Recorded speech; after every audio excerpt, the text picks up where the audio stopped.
Hi friends, പിന്നെ നമ്മളൊരു കഴിഞ്ഞ വീഡിയോയിൽ ഞാൻ പറഞ്ഞു അടുത്ത വീഡിയോ നമുക്ക് ഇൻസ്പൈറ്റ് ഓഫ് അതുപോലെ തന്നെ ഡിസ്പൈറ്റ് ഈ വേർഡുകൾ ഇതിൻ്റെ അർത്ഥം എന്താണ്, ഇതുകൊണ്ട് എങ്ങനെ സെൻറ്റൻസ് ഉണ്ടാക്കാമെന്നാണ് ഞാൻ എടുക്കാമെന്ന് പറഞ്ഞിരുന്നത്. പക്ഷേ എനിക്ക് അത് കുറച്ച് സാഹചര്യങ്ങൾ കൊണ്ട് എനിക്ക് എടുക്കാൻ കഴിഞ്ഞില്ല.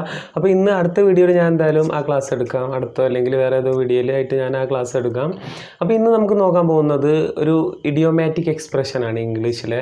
അതായത് നമ്മളിപ്പോൾ ഇഡിയോമാറ്റിക് എക്സ്പ്രഷൻസ് ഉപയോഗിക്കുന്നത് എപ്പോഴെന്ന് വെച്ചാൽ നമ്മൾ ഇംഗ്ലീഷ് ലാംഗ്വേജ് നമ്മുടെ സംസാരം കുറച്ചും കൂടി ഒന്ന് അപ്പീലിംഗ് ആവാൻ, കുറച്ചും കൂടി മറ്റുള്ളവരിലേക്ക് ആകർഷകമായി തോന്നാൻ വേണ്ടിയിട്ട് നമ്മൾ യൂസ് ചെയ്യുന്നതാണ് ഈ ഇഡിയം എക്സ്പ്രഷൻസ് ഒക്കെ.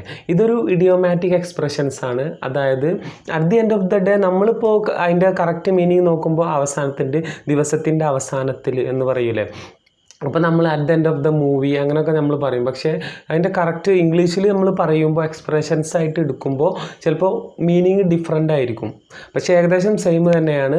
ഇവിടെ അതിൻ്റെ അർത്ഥം ultimately at the end of the day എന്ന് പറഞ്ഞാൽ അൾട്ടിമേറ്റ്ലി അല്ലെങ്കിൽ ഫൈനലി, അവസാനമായിട്ട്, ഒടുവിൽ ഒക്കെ പറയില്ലേ, അവസാനം, ഒടുവിൽ എന്നൊക്കെ പറയില്ലേ, ഒടുവിൽ, അങ്ങനെ ഉള്ളൊരു മീനിങ് ആണ് ഇതിന്. അപ്പോൾ നമുക്ക് നോക്കാം കുറച്ച് ഉദാഹരണങ്ങൾ സഹിതം at the end of the day എങ്ങനെ നമ്മൾ യൂസ് ചെയ്യും. ഞാൻ ഒരുപാട് ഡിബേറ്റ്സുകളൊക്കെ കണ്ടിട്ടുണ്ട്.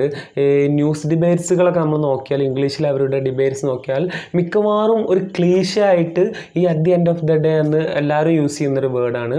ഞാൻ ഒരുപാട് ഡിബേറ്റ്സുകൾ കണ്ടിട്ടുണ്ട്, വാച്ച് ചെയ്തിട്ടുണ്ട്. അതിനൊക്കെ എനിക്ക് കിട്ടിയത് at the end of the day അവർ കണ്ടിന്യൂസ് ആയിട്ട് അവരുടെ കോൺവെർസേഷനിൽ അവർ യൂസ് ചെയ്യാറുണ്ട്. അപ്പോൾ നമ്മളത് കണ്ടിട്ടുണ്ട്. അപ്പോൾ അതുകൊണ്ടാണ് പറയുന്നത്. ഇന്ന് നമ്മൾ ഓരോ ദിവസം ഇനി കുറച്ച് എക്സ്പ്രഷൻസ്, ഇഡിയംസ് ഇംഗ്ലീഷിൽ അങ്ങനെ ഒരുപാട് ചെറിയ ഷോർട്ട് വീഡിയോസ് ആക്കാമെന്ന് വിചാരിച്ചു.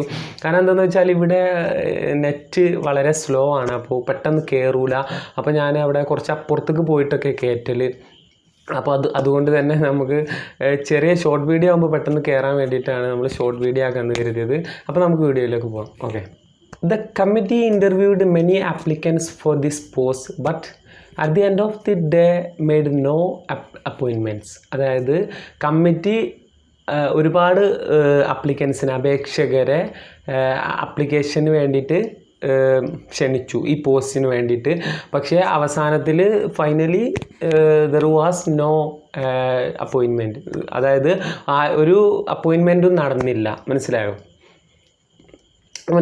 അൾട്ടിമേറ്റ്ലി എന്നുള്ള ഒരു അർത്ഥത്തിനാണ്. ഇപ്പോൾ നിങ്ങൾക്ക് യൂസ് ചെയ്യാം, നിങ്ങളുടെ ഇംഗ്ലീഷ് കുറച്ചും കൂടി, if you want be more appealing you can use these expressions when you speaking. Okay.